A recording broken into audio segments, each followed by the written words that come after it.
Good morning, Dr. Isaac Golden. How are you going today? Very good. Thank you, Bass. Busy, but the sun is still shining. Amazingly enough, they're not allowed to lock that down. Yeah, well, and it can't be taxed either, which is interesting. I can try. So I've been hearing some alarming statistics coming out of Israel. Israel's one of the countries around the world that's reached, I think it was their target of about 90% vaccination rate, and things haven't gotten them into the clear. And in fact, it's worse. We hear that 80% of the people that are hospitalized and seriously sick are the vaccinated, as opposed to the unvaccinated. What are your thoughts on that? Yeah, look, it's always difficult to be completely certain about information that comes from other countries. And you're right, Israel is a really interesting example because of its very, very high vaccination rate. I don't know if they've got 90%, but they're certainly getting towards it. And they've been very strong on forcing people to vaccinate and putting in some real impediments to them if they don't. So whenever I hear about something happening in another country, I always try and see if I can find some direct quotes from the country, from people in the country, or people who really do know what's going on there. And there were two things that I observed, and other people would have seen this as well. They're out there in the non-mainstream media.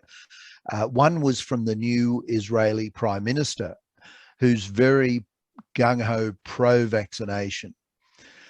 And he was basically saying how disappointed they all were with the Pfizer vaccine.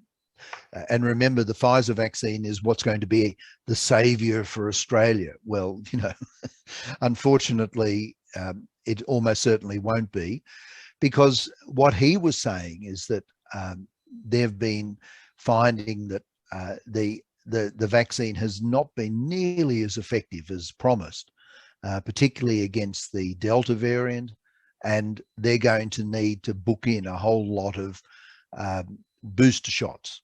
Now, of course, the pharmaceutical drug cartels just love this. This is what they're all there for. If you can rebrand an existing drug, that's one of their most favorite things.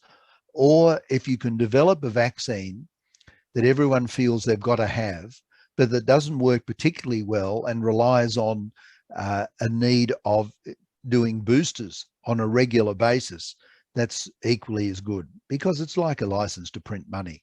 And so effectively, the Prime Minister of Israel is basically saying, well, that's where they're at with the Pfizer vaccine. And to me, the tragedy is, instead of having the intelligence and the independence to say, okay, it's helping, but it's not helping nearly as much as we expected, are there any other options?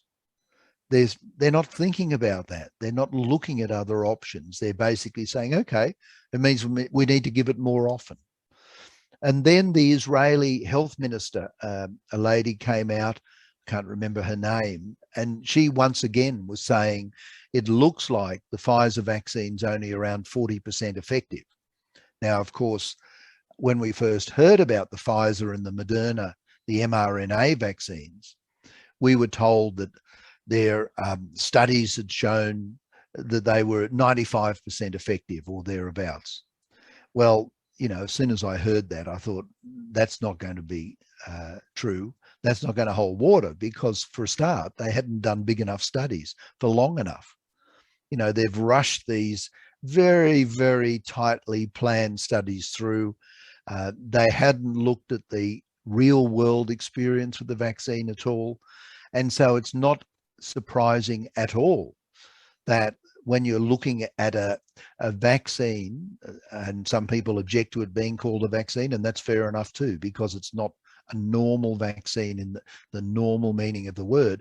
But when your normal vaccine against flu ranges in Australia, from 15% to 50% on the very, very best possible year, to have something for a flu-like illness to come in around 40, that's kind of what you expect.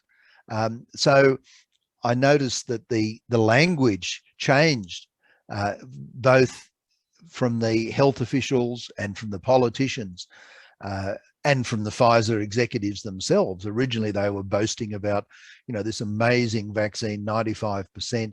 Then it didn't actually prevent the disease anymore, but it was 95% effective in stopping really serious cases from going to hospital. Now, it's quite possible it may reduce serious cases going to hospital, but what you just quoted suggests that in a highly vaccinated country, that may not be the case as well.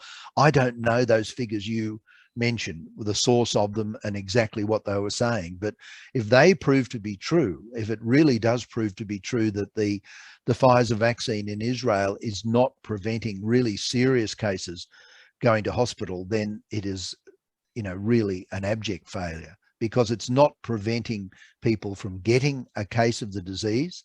It's not preventing people from passing on the disease to other vaccinated or unvaccinated people.